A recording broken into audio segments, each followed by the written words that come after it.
Hello, thanks for joining me again on another eating session. Today we're going to do Ethiopian food. I'm a massive fan of Ethiopian food. I'm sure many of you who are regular to the show may know that already. I also think it's one of the most underrated foods in the world. So please, after watching this, get down to an Ethiopian restaurant. Try and find one near you or on your travels or something like that. But yeah, it's really fantastic stuff. Right, we've got a massive plate of food right here, as you can see. Let's go through it and see what's what. Now, we haven't got everything, of course, because it's a vast subject, Ethiopian cuisine. Right, in the center, we've got Doro Wot. Now, Doro Wot is considered the national dish. Doro meaning chicken, Wot meaning stew. I'm roughly translating that. So it's a chicken stew. It's got an insane amount of onions in it.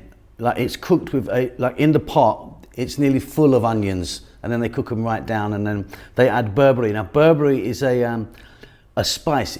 People just think it's chili. It's not just chili. There's loads and loads of stuff in it. And it's fabulous spice, and you have to really cook it. Like I say, tons and tons of onions. Then the chicken goes in. Also some boiled eggs go in as well, and it takes forever to cook. Like really like a day. But it's a fantastic dish. Now, one of the things that I don't have here, and it's because I don't like it, is kitfo. Now, kitfo is, there's also kitfo and gorid. That's pretty much raw meat. One is cubed meat, the gorid, and the kitfo is a ground or minced meat, a beef. Yeah, but it's pretty much raw. I don't really do that one, but you can give it a go if you want. Now, if you're vegan or vegetarian, Ethiopian food is totally amazing for you. There's lots of meat, but there's tons and tons of vegan cuisine for you. There's just loads and loads of it. Partly to do that a lot of people in Ethiopia are religious in the sense of they are Ethiopian Orthodox Christians. And several times a year, I think it might be even once a month or something, there's a lot of these kind of festivals anyway. They become vegan. It's fasting, so it's not abstinence as in like a kind of Muslim way. It just means becoming vegan. So there's tons and tons of stuff. Right, let's have a look at what we've got here. So first of all, we've got Injira. Now Injira is made with something called teff. Teff is the smallest grain in the world, I think. It's more like a grass, and it's gluten-free, by the way. And yeah, so this is all made with a gluten-free teff. Now you can make injera with rice or you know, sauergram or other things like that, but traditionally it would be the teff. So that's a mixture that's made up. I'm going to stick a kind of video here. It might be playing already of how that happens. It's kind of mixed up, and then it's poured onto a big round hot dish, which I think is called a mitard. And then it's closed, so you're only cooking one side. So I don't know if you can see that, but this side of it is quite smooth. This side of it, which would be the one facing up, is fairly sort of bubbly. So it's a little bit, I don't know how you explain it really. It's a little bit sour when you eat it. It's also, it's quite sort of foam. It's like foam. Do you know what I mean? So it's a pancakey thing, but it's kind of a bit more like a kind of, it feels like foam. It's very sort of squidgy. Anyway, that's what's used to kind of grab your food and eat with. Now on this plate, there's a layer of injera, which we're going to tuck into. You can get in and tuck into. And then usually have some on the side as well where you can pick up and go for it. Let's have a little look at what else we've got here. So in the center there, we've got the Doro Wot. Doro meaning chicken, Wot meaning stew. This side just here, we've got some lentils. Lentils are absolutely massive in all different colors and different types of stews. This is quite a mild thing. Now, when you go to your Ethiopian restaurant, you'll see something called Alicha. You know, something Alicha, blah, blah, Alicha. That generally means that it's quite mild and usually just cooked with turmeric or urd, as it's called. So this is a nice mild lentil stew, but you can get a spicy one. You can get it mixed in with other things. But yeah, lentils are massive. Right, where are we going to go next? Okay, this thing here and here. This is a cold lentil salad. This is called Azifa. Now, it's unbelievably hot. One, it's got quite a lot of fresh green chili in there, and also mustard. It's got a mustard in there, which is called in Armonica sanafich. So it's quite a spicy lentil salad. Beetroot, beautiful, really cooked really simply, and sometimes with potatoes. That's quite a common thing. But yeah, just cooked with some chili and some onions. Spinach or collard greens or gomen. So it just means any type of leafy green. So you've got gomen and you've got costa, things like that. But yeah, again, garlic, onions, really simply done. Here I've got these two here. This is a alicha again. You can see the same sort of color. This is meat, lamb with potatoes. So that would be Sega, meaning meat, Dinich, meaning potato. So Sega Dinich Alicha. So again, quite a mild little stew there. The one, let me get my glasses on. The one next to it here is tibs. Now tibs actually just means to fry. So anything that is fried is tibs. But tibs generally means, you know, some sort of meat. It's usually lamb. And again, you can have it in many different ways. This one is just cooked with garlic and tomatoes. But you can get it with, there's a sauce that they make, which is called awazi. It's a nice deep red sauce. You can get that in the mix as well. There's lots of different types of tibs, basically. It's usually lamb, though, but you will get beef. And, you know, fresh rosemary and things like that. What else have I got here, then? Then the other stew that I've got here. So we've done the tibs. We've done that one. Okay, so this is, again, this is lamb with potatoes. So again, Sega Dinich. But this is quite spicy. This is a red sauce, Key Wot. So if it says Key Wot, it usually means it's spicy. Not in every single case, but usually. So that's about it. I mean, there's tons and tons of other stuff. Well, I've just got this today. Now what I'm going to do is I'm just going to grab. Now, first of all, wash your hands, because we're going to eat with our hands. Washing your hands is a big thing in Ethiopian restaurants or in Ethiopian households. And you only eat with your right hand. So you can just go in. Oh, by the way, I just got a little bit of salad here. Just cucumber, tomato, which is timatim, and some onion. So you can just go in and grab a little bit of whatever you fancy. I'm going to go straight in for the Doro Wot.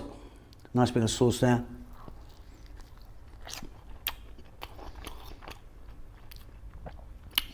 Just fabulous, fabulous. I'm so happy always to eat Ethiopian food.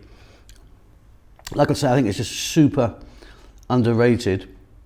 Now, I've been to Ethiopia quite a few times.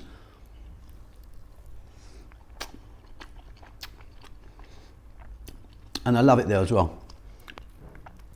I love Ethiopia so much. Yeah, this is amazing. I love it. But yeah, try and get yourself down to an Ethiopian restaurant. The food is amazing. The people are super friendly. And I'm eating alone today, but you know, if there was 4 or 5 of us here, it's in the middle and we all go in, you know, we're all chucking in there, getting in and stuff like that. But there's also a thing called gersha.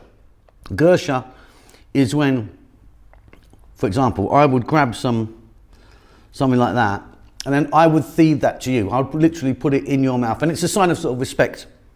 It's a nice thing. If someone ever does it to you, it's a nice thing. So yeah, someone would get that and get it right into my mouth. That's known as gersha.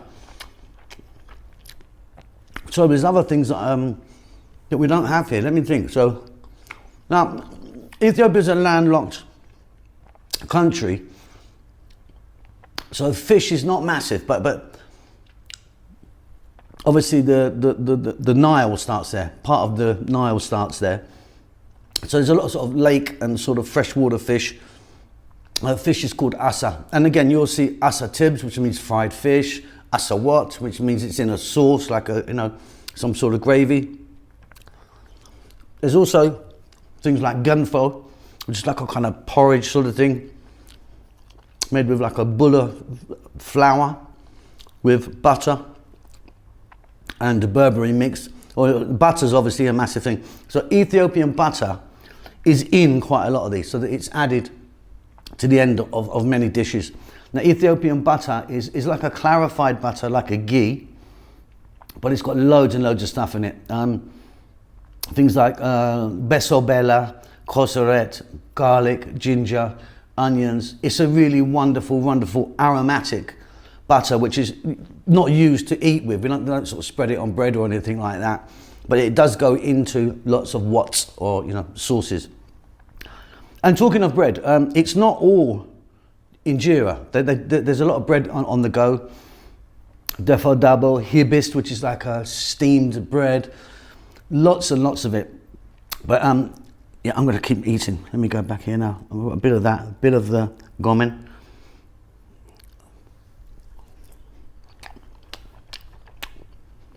Oh, it's just so tasty.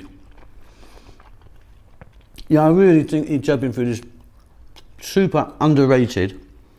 Let's get some of this one. This is quite hot, I think.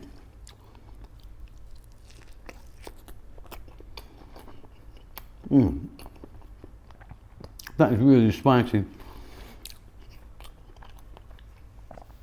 Oh man, that is amazing. That's hot. Hence the water. So look, overall, I'm in love. One of my favourite foods on the whole planet. And if you get a chance in the future, get yourself over to Ethiopia as well, because again, it is a wonderful, wonderful country. People are amazing. It's really diverse. There's like 80 something languages.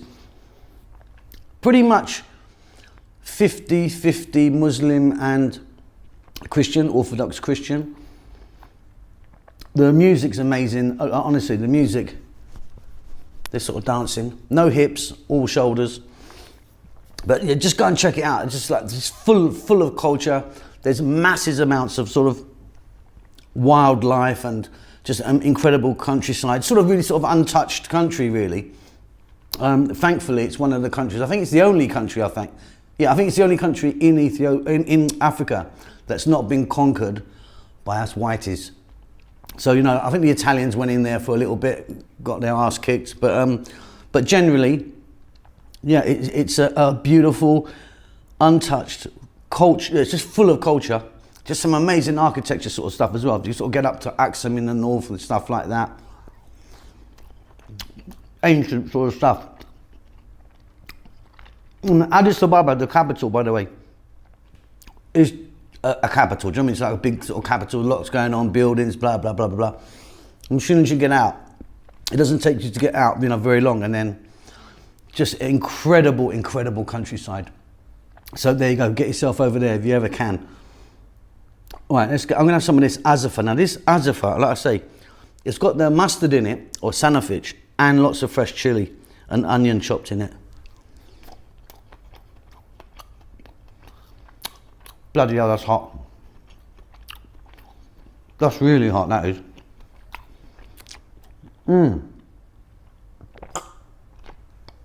Anyway, look, that's a little quick look at Ethiopian food. Oh, I'll stick up, I've done a couple of videos, a couple of little documentaries on Ethiopian food, which will pop up sort of at the end now or something like that. Check them out. And of course, the other thing you have to do when you're in an Ethiopian restaurant, when you're finished, is have some coffee. Coffee comes from Ethiopia. So it's the land of coffee. You get a jug, like a clay jug called a jabana, and it goes in there, the buna, it's called buna. Small little cups, so I'm burping now because that is just so hot. Small little cups called sines. You sit down, it's a really kind of relaxed, kind of slow, beautiful event. And again, yeah, just do that. I mean, I think you pay a bit more in a restaurant for that, a bit extra, but yeah, it's really, really worth it. I'm gonna tuck in. Thanks so much, guys, for joining me.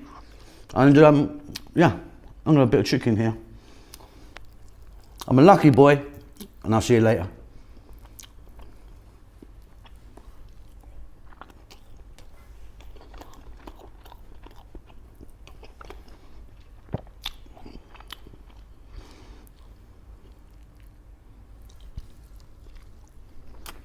Oh.